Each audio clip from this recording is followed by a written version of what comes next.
अच्छा, ये under counting को एड्रेस किया शहबाज शरीफ साहब ने कब? अभी जो क्या कहा उन्होंने? मैं जानने की कोशिश कर रही हूँ। देखिए हमारा जो देखिए खबर तो अब एक सहाफी चाहता है ना, तो अब कोई खबर तो दें कि अंदर बातचीत क्या हुई है। हमारा मेरे जो आपने अभी ये मेरा ये वीडियो क्लिप चलाया, हाँ।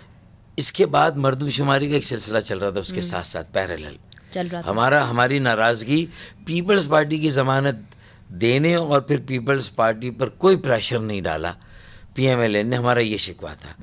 खुद पीएमएलएन से हमारी सिर्फ तवक्कुआत यही थी कि जो मर्दमशुमारी हो रही है अगर आपने कराई है, और पीटीआई भी कराने के लिए तैयार थी क्योंकि उसी वक्त से तैयारी हो रही थी ना, और असल तो कमिटमेंट शाहिद खाकान अब्बासी ने दी थी फ्लोर ऑफ द हाउस पे, जब हमने 2017 में होने वाली जो छठी मर्दमशुमारी थी उसको चैलेंज किया और उसके वो मान लिया। मगर देखिए आप, अच्छा लेकिन मानने के बाद किया आप बाकी नुक्ते मानने के बाद क्या किया? नहीं, ये था कि आपके जो लोग लापता हैं, सुन लो, सर मैं तो आपकी बात मानने के बाद हुआ ये कि पहली मर्तबा मर्दमशुमारी में 7 अप्रैल को जब 1,60,00,000 से भी 30 लाख कम कर दी गई आबादी, तो हमने जो 32,000 इमारतें हैं,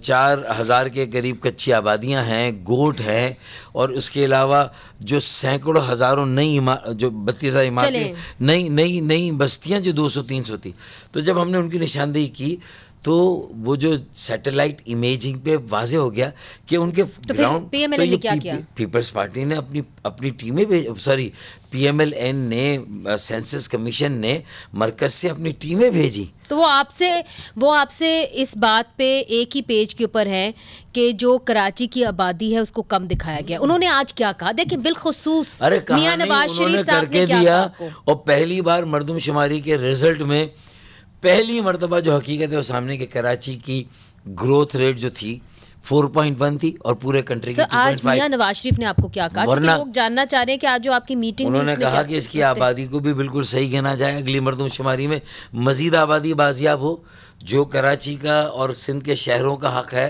जी, वो उन्हें मिलना चाहिए।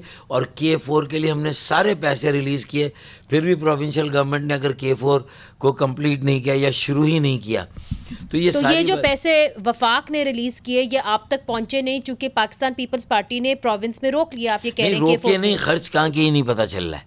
अच्छा, मतलब तो K4 के पैसे, ये बड़ी खबर दे रहे हैं आपके, K4 के पैसे कहाँ खर्च हुए? उन्होंने कहा हमने तो बहुत पैसे रिलीज किए। उन्होंने कहा, अच्छा सर मुझे एक और हमारे बिल में कि मरकज से रिलीज हुए, लेकिन 4 मरतबा प्रोविंस ने वाटर बोर्ड को हथियाया ना। अच्छा, मेयर के पास रहने नहीं दिया, वाटर बोर्ड ले लिया पूरा का पूरा, जो बल्दियाती फंक्शन है आर्टिकल 140 की नफी की। और वो जो हमारे चीफ जस्टिस थे उन्होंने भी हमारी पिटीशन के हक में फैसला दिया कि भाई दे दे, सबको मालूम है। फारूक साहब, जो JUIFA और GDA है उसके साथ आप लोगों का किस किस्म का अलायंस हो रहा है? चूँकि ये भी बात की गई और ये कुछ खबरें बाहर आई कि जो आज आपकी मुलाकात हुई है उसके अंदर इसके ऊपर भी डिस्कशन हुई है कि JUIFA और GDA भी आपके साथ आएगी, किस हद तक आएगी, क्या आपने फैसला किया? देखिए, ये जो ब्रॉडर या जो वसीतर मफाहिमत है ना, इश्तराक अमल, ये इलेक्शन तो उसका एक कंपोनेंट है।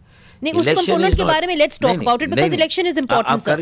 मैं जाऊंगा, लेकिन इसके अलावा है कि एक नेशनल कंसेंसस होना चाहिए और उसके लिए एक चार्टर हम तैयार कर रहे हैं। हमारी 6 रुकनी कमेटी कायम हुई। वो सिर्फ कराची के लिए होना चाहिए? नहीं, पूरे मुल्क के लिए। तो उसके अंदर पीपल्स पार्टी को आप शामिल करेंगे? कराची पीपल्स पार्टी को शामिल करेंगे नेशनल कंसेंसस में? पीपल्स पार्टी को देखिए, दरवाजे खुले, पीपल्स पार्टी से भी कहीं ना कहीं तो बात होगी ना। और PTI, हर सियासी जमात जो इलेक्शन लड़ रही है जिसका निशान जो है वो बैलेट पेपर पर होगा, वो सियासी जमातें मौजूद है, उनके वजूद से तो इनकार नहीं किया जाएगा ना।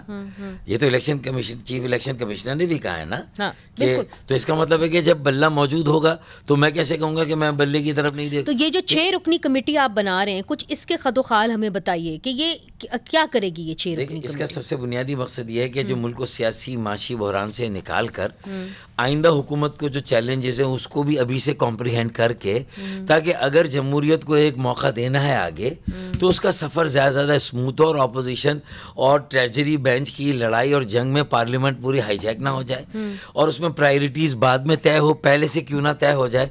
तो कुछ चीज़ों को पहले से तय कर लिया जाए। अगर constitutional reforms, constitutional amendments, constitutional package की बात हो रही है जो MQM प्रपोज कर रही है, 140 के साथ 140 भी हो। कॉन्स्टिट्यूशनल पैकेज के बारे में थोड़ा सा मुझे बताइए, इसलिए चूंकि देखिए आपने कुछ जो अपने 27 नुकात उठाए थे ना, आपके वर्कर्स भी ये आपका इंटरव्यू देख रहे होंगे, मुझे पता है आपकी बहुत बड़ी फॉलोइंग है, उनमें से बहुत सारे ऐसे लोग हैं जो लापता हैं, अभी तक मिले नहीं, आपके दफातर के ऊपर भी इस वक्त ताले लगे हुए हैं, उस हवाले से कोई बात हुई आज?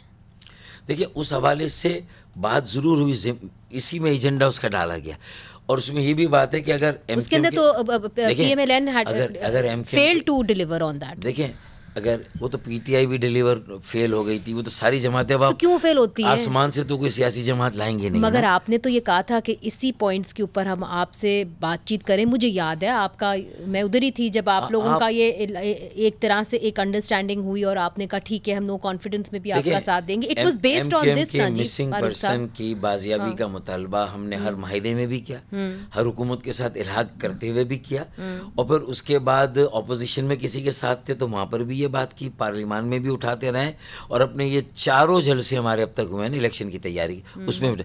फिर मैं आपको थोड़ा सा ऊपर ले जाऊंगा, देखिए आप फिर इलेक्शन फोकस होकर गवर्नमेंट, आप समझ रही गवर्नमेंट फॉर्मेशन की कोई बात हो रही है, अभी कोई माहदा नहीं, गवर्नमेंट फॉर्मेशन की कोई बात नहीं हुई, सीट एडजस्टमेंट की कोई बात नहीं हुई। सीट एडजस्टमेंट के लिए एक जुज़्व है कि उस पर भी यही कमेटी फिर सूबाई लेवल पे भी जाके बैठकर, जो कॉन्स्टिट्यूंसीज है सिंध में ख़ास तौर पर, और फिर जहाँ जहाँ पंजाब में अगर हमारी तंजीमें न हो गई है, KPK में और बलूचिस्तान में, जहाँ मार्जिन से बलूचिस्तान में 1-2 सीटें हम बिल्कुल 200 वोट से हारे हैं, तो वहाँ पर अगर हमारा वोट बैंक है तो हम उस पर क्लेम कर सकते हैं। तो ये सीट एडजस्टमेंट को आप इलेक्टोरल अलाइंस या इलेक्शन अलाइंस ना, कि वो होता है एक निशान पर इलेक्शन लड़ना, वो इलेक्शन अलाइंस या इलेक्शन इत्तेहाद होता है।